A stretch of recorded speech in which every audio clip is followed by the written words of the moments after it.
আসসালামু আলাইকুম। নিয়মিত বাংলা সংবাদ আপনাদের স্বাগতম। শুরুতে থাকছে শিরোনাম, এরপর বিস্তারিত। রাষ্ট্রীয় পৃষ্ঠপোষকতায় দুর্নীতি লুটপাট হচ্ছে, জানিয়ে দেব এবারের ধাক্কা সামলাতে পারবে না সরকার। আর থাকছে পুলিশ সদর দপ্তরের বার্তা, কোটা বিরোধী আন্দোলন ছড়িয়ে পড়তে পারে। এবং সবশেষ জানিয়ে দেব বিদেশি ঋণের প্রতিশ্রুতি কমছে, পরিশোধের চাপে সরকার। এতক্ষণ শুনছেন সংবাদ শিরোনাম, এবার জানুন পুরো বিস্তারিত। রাষ্ট্রীয় পৃষ্ঠপোষকতায় সর্বত্র দুর্নীতি ও লুটপাট হচ্ছে বলে মন্তব্য করেছেন সরকার বিরোধী যুগপৎ আন্দোলন সহ বিভিন্ন রাজনৈতিক দলের নেতৃত্ববৃন্দরা। তারা বলছেন, দুর্নীতি ও লুটপাট প্রাতিষ্ঠানিক ও কাঠামোগত রূপ নেওয়ার সম্পূর্ণ দায় বর্তমান সরকারের। আওয়ামী লীগ সরকার ক্ষমতায় আছে এবং তারা রাষ্ট্রের প্রয়োজনে সমস্ত রাষ্ট্রীয় প্রতিষ্ঠানগুলোকে ব্যবহার করে এক মহা দুর্নীতির যজ্ঞ চালিয়ে যাচ্ছে ব্যাংকে গচ্ছিত আমানতকারীদের অর্থ লুটে নেওয়ার জন্য। এতে কেন্দ্রীয় ব্যাংকেও ব্যবহার করা হচ্ছে। একইভাবে বিদ্যুৎ সংকটে পুঁজি করে এক হাতেও লুট ও দুর্নীতির নিশ্চিত করার জন্য আইন করে কয়েকটি কোম্পানির হাতে তুলে দেওয়া হয়েছে। দফায় দফায় দাম বাড়িয়ে গ্রাহকদের পকেট কেটে ভর্তুকির নামে হাজার হাজার কোটি টাকা তুলে দেওয়া হচ্ছে সরকারের ঘনিষ্ঠ কিছু কোম্পানির হাতে।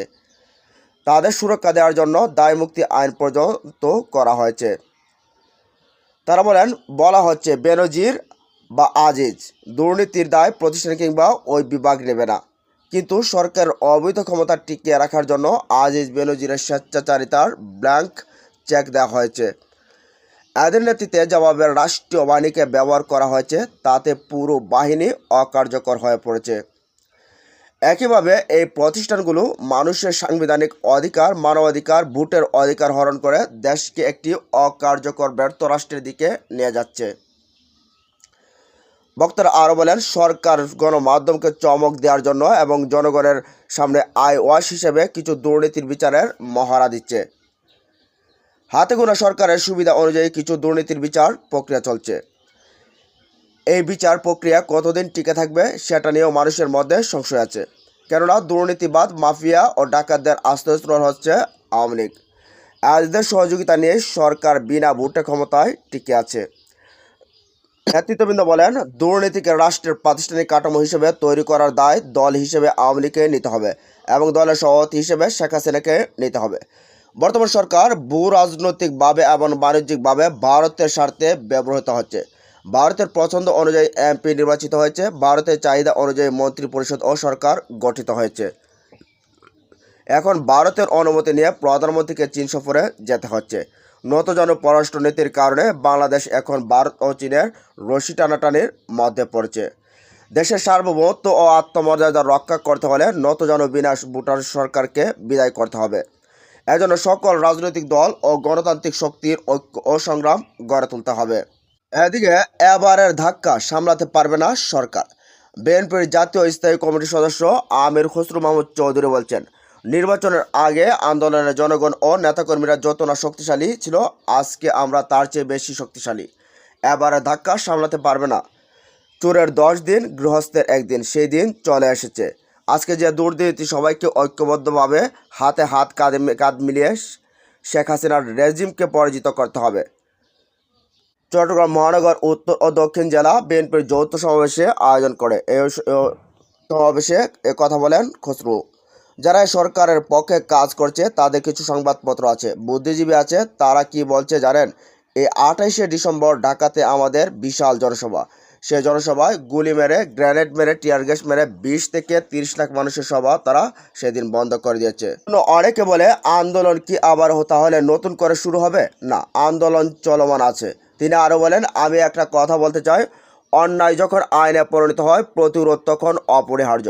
বাংলাদেশে কোনো বিচার আছে? নাই। যেখানে কোনো বিচার নেই, এখানে প্রতিবাদ করে কোনো লাভ আছে? তাহলে প্রতিরোধ করতে হবে। আমরা সবাই প্রস্তুত। নেতাকর্মীর কেউ হাল ছাড়ে নাই। ঘর বাড়ি ভেঙেছে, ব্যবসা হারিয়েছে, চাকরি গেছে, জীবন দিয়েছে ও মামলার পর মামলা করে যাচ্ছে। পুলিশের হেফাজতে মৃত্যুবরণ করছে, জেলে বিনা চিকিৎসায় মৃত্যুবরণ করছে। কেউ হাল ছাড়ে নাই, আরও বেশি শক্তিশালী হয়েছে। এদিকে পুলিশ সদর দপ্তরের বার্তা, কোটা বিরোধী আন্দোলনে ছড়িয়ে পড়তে পারে। সরকারি চাকরিতে কোটা বাতিলের দাবিতে শিক্ষার্থীদের আন্দোলনে সারা দেশে ছড়িয়ে পড়তে পারে। এই আন্দোলন ঘিরে অনাকাঙ্ক্ষিত পরিস্থিতি এড়াতে সতর্কতা অবলম্বন পরামর্শ দেওয়া হয়েছে পুলিশ সদর দপ্তরের পক্ষ থেকে। কোটা বিষয়ে করণীয় ঠিক করতে বেশ কিছু সুপারিশ ও পর্যবেক্ষণ স্বরাষ্ট্র মন্ত্রণালয়ে জমা দিয়েছে পুলিশ সদর দপ্তর। এতে বলা হয়, 2018 সালের কোটা সংস্কার আন্দোলনের সময় সরকারি দলের কোনো নেতার মন্তব্য সাধারণ শিক্ষার্থীদের মাঝে ক্ষোভের সৃষ্টি হয়েছিল। শিক্ষার্থীদের যে কোনো ধরনের আন্দোলন একটি স্পর্শকাতর বিষয় হয়, সরকারের দায়িত্বশীল ব্যক্তিবর্গের মন্তব্য প্রদানের ক্ষেত্রে অধিকতর সতর্কতা অবলম্বন প্রয়োজন। প্রতিবেদনে বলা হয়, শিক্ষার্থীদের আন্দোলনের নামে বিশৃঙ্খলা করে বিভিন্ন শিক্ষা প্রতিষ্ঠানে ছাত্রলীগ বাধা দিতে পারে। এতে উভয় পক্ষে অনাকাঙ্ক্ষিত ঘটনা ঘটার আশঙ্কা রয়েছে। এতে অতীতের মতো দায়ভার ছাত্রলীগের উপর চাপিয়ে কোটা আন্দোলনের তীব্র আকার ধারণ করতে পারে।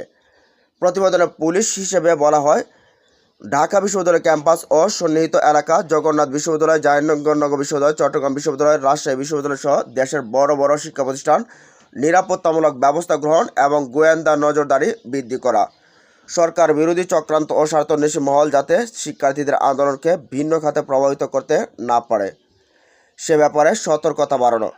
আন্দোলন নেতৃত্বকারী সরকার বিরোধী ছাত্র সংগঠন, বিশেষ করে ছাত্রদল, শিবির, ছাত্র অধিকার পরিষদ, বাম ছাত্র সংগঠনের নেতৃত্ববৃন্দ গতিবিধির প্রতি নজরদারি, মুক্তিযোদ্ধা, সংসদ সন্তান, কমান্ড ও সাধারণ শিক্ষার্থীরা যাতে আন্দোলনের মুখোমুখি অবস্থান না নেয় সে ব্যাপারে সতর্কতা বাড়ানো।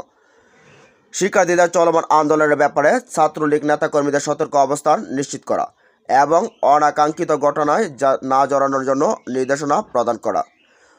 মহাসড়কে প্রতিবন্ধকতা সৃষ্টি করে শিক্ষার্থীদের যে কোনো ধরনের কর্মসূচি পালনে রোধ এবং যান চলাচল স্বাভাবিক রাখতে ফোর্স মোতায়েন করতে ফোর্সের যথাযথ ব্রিফিং এবং যে কোনো ধরনের উস্কানিত সর্বোচ্চ পেশাদারিত্বের সঙ্গে দায়িত্ব পালন নিশ্চিতকরণ।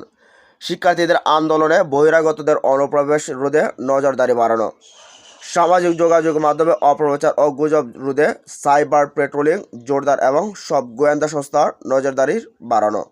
প্রতিবেদন পর্যবেক্ষণে বলা হয়, 2018 সালে ঢাকা বিশ্ববিদ্যালয় সহ সারা দেশের শিক্ষার্থীরা সরকারি, আধা সরকারি ও স্বায়ত্তশাসিত প্রতিষ্ঠানের নিয়োগে কোটা ব্যবহার সংস্কার দাবিতে তীব্র আন্দোলন গড়ে তোলে। সে সময় কোটা সংস্কার দাবির আন্দোলনের প্রতি সাধারণ শিক্ষার্থীদের ব্যাপক সমর্থন লক্ষ্য করা যায়।